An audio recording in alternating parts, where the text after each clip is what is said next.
국장은 원금을 걷고 미장은 세금을 걷는다고 하더라고요. 그만큼 국장에서 원금을 지키기 쉽지 않다는 말인데요. 회사에서 제 주위만 둘러보더라도 잃지 않는 투자를 하는 것도 쉽지 않은 것 같아요. 근데 워렌 버핏 할아버지가 말한 투자의 원칙 뭐였죠? 첫 번째 원칙, 잃지 않는다. 두 번째 원칙, 첫 번째 원칙을 지킨다. 이런 원칙을 지키기 위해 주식시장에서 수익률은 유지하면서도 위험은 낮춰줄 수 있는 방법이 있습니다. 그런 확률을 올려주는 방법이 있다는 거죠. 바로 포트폴리오를 구성해서 나의 자산을 분산해서 운영하는 것입니다. 소위 분산 투자라고 하죠. 분산 투자를 한다는 말은 자산 포트폴리오를 구성한다는 것과 동일한 말입니다. 포트폴리오라고 하면 뭔가 거창해 보이고 국민연금과 같은 전문적인 기관 투자자들만 이야기하는 것 같은데요. 아닙니다. 달걀을 한 바구니에 담지 말라는 말이 있죠. 바로 그 이야기입니다. 이 영상을 통해 우리는 왜 포트폴리오를 구성해야 하고 어떻게 구성하는 것인지에 대해서 알아보겠습니다. 이렇게 하면 주식시장에서 100%라는 건 없지만 적어도 잃지 않는 확률이 올라간다는 거예요.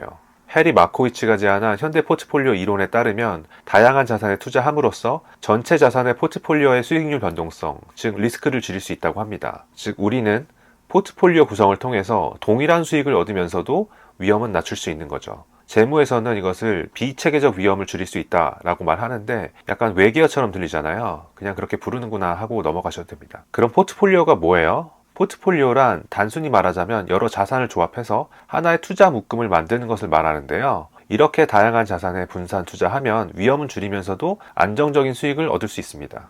그러면 포트폴리오는 어떻게 구성하는 걸까요? 바로 상관관계가 떨어지는 자산들로 자산 바스켓을 구성하는 것입니다. 그럼 상관관계가 떨어진다는 말은 뭘까요? 거시경제 사이클과 비즈니스 사이클이 변함에 따라서 자산의 가격이 변동하는데 자산별로 동일하게 움직이지는 않는다는 거예요. 예컨대 포트폴리오 내에서 한 주식의 가격이 떨어져도 다른 주식의 가격이 오르기 때문에 서로 보완을 해주는 거죠. 그렇다면 자산에는 어떠한 종류가 있을까요? 재무에서는 자산의 클래스를 크게 주식, 채권, 파생상품, 대체투자로 나누고 있는데 대체투자에 속하는 것이 부동산, 원자재, 헤지펀드, 사모펀드 등이 있어요. 포트폴리오를 구성할 때 우선 이런 자산군을 섞는 거예요. 자산군별로 얼마씩 배분할지를 정해야 되는 거죠. 예컨대 부동산과 같은 대체 투자는 여기서는 논외로 하고 보통 이야기하는 황금 비율이 주식 대 채권 비율이 약 7대3 혹은 8대2 정도예요. 물론 개인의 투자 목표와 투자자가 가지고 있는 리스크에 대한 태도가 각자 다르기 때문에 모든 투자자에게 일반화하기는 힘들지만 보통의 케이스는 그렇다는 거예요.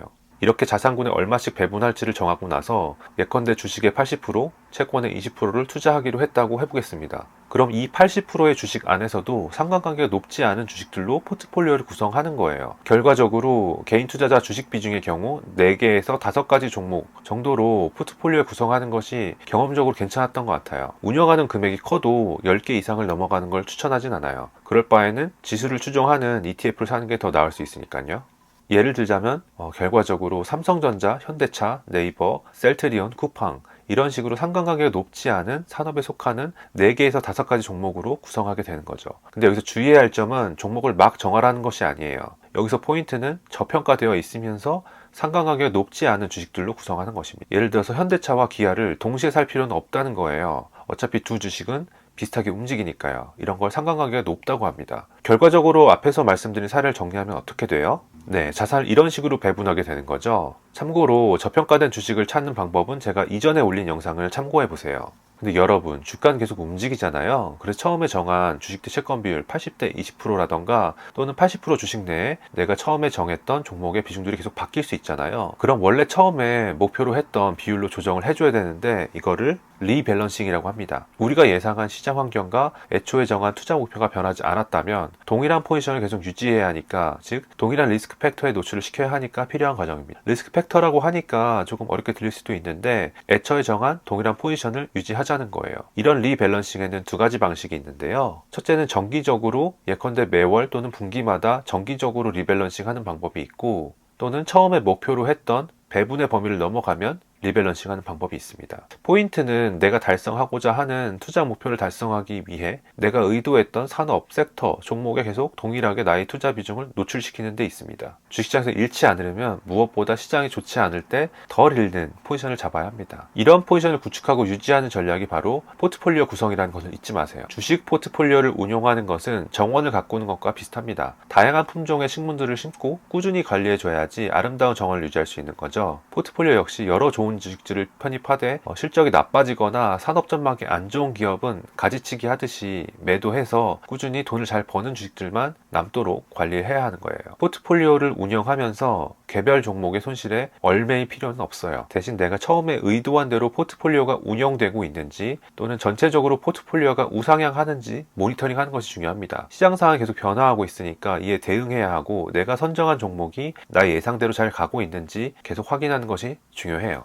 오늘 이야기한 거 정리해 볼게요. 잃지 않는 투자를 하기 위해서는 수익률은 유지하면서도 위험을 낮추어야 한다. 그러기 위해서 우리는 자산을 포트폴리오 형태로 운영하여 분산 효과를 극대화한다. 예컨대 주식 대 채권 비율 80대 20% 그리고 80% 주식 내에서 20% 채권 내에서도 상관관계가 떨어지는 산업의 저평가된 종목들로 포트폴리오를 구성한다. 그리고 이렇게 구성한 포트폴리오가 시장 변화에 따라 어떻게 변화하는지 모니터링하면서 필요한 경우에 포트폴리오를 조정한다. 즉 리밸런싱을 한다. 그렇게 하면 잃지 않는 확률을 올릴 수가 있다. 주식시장에서 변동성은 당연한 것 같아요. 주식시장에는 우리가 상상할 수 없을 만큼 다양하고 무수한 투자자들이 활동을 하고 있고 주식시장에 영향을 줄 수 있는 시장 환경 변화 요인들도 매우 다양하니까요. 이렇게 변동성이 높은 환경 속에서 우리는 어떻게 하면 심리적으로 흔들리지 않고 우리가 목표로 하는 목표 수익률을 달성할 수 있을까요? 그러려면 관리와 대응이 중요한데 자산 포트폴리오를 구성하면은 관리하고 대응을 하는데 용이하다는 거예요.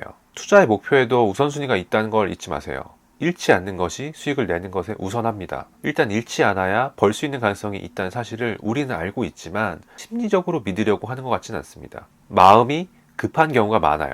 이제부터 우리는 포트폴리오 구성을 통해서 잃지 않는 것에 우선순위를 두고 투자를 해보자고요. 시장을 알고 나를 알면 뭐예요? 네, 시장에서 이기는 게임을 할 수 있어요. 이기는 확률이 올라간다는 거죠. 이러한 포트폴리오 구성이 이런 이기는 게임을 가능케 하는 하나의 전략이자 방법이니까 우린 이제부터 한 종목에 일희일비하지 말고 포트폴리오 전체 관점에서 성과를 측정하고 평가해 보자고요. 영상 시청해 주셔서 감사합니다. 도움이 되셨으면 좋겠습니다. 1:1 코칭, 컨설팅 하지 않습니다. 모든 영상은 무료로 제공되고요. 다만 여러분의 구독과 좋아요는 영상을 지속적으로 제작하는 데 큰 도움이 됩니다. 구독, 좋아요 부탁드립니다. 오늘도 영상 봐주셔서 감사하고 저는 다음 영상으로 찾아오겠습니다. 그럼 오늘도 태평한 하루 되세요. 감사합니다.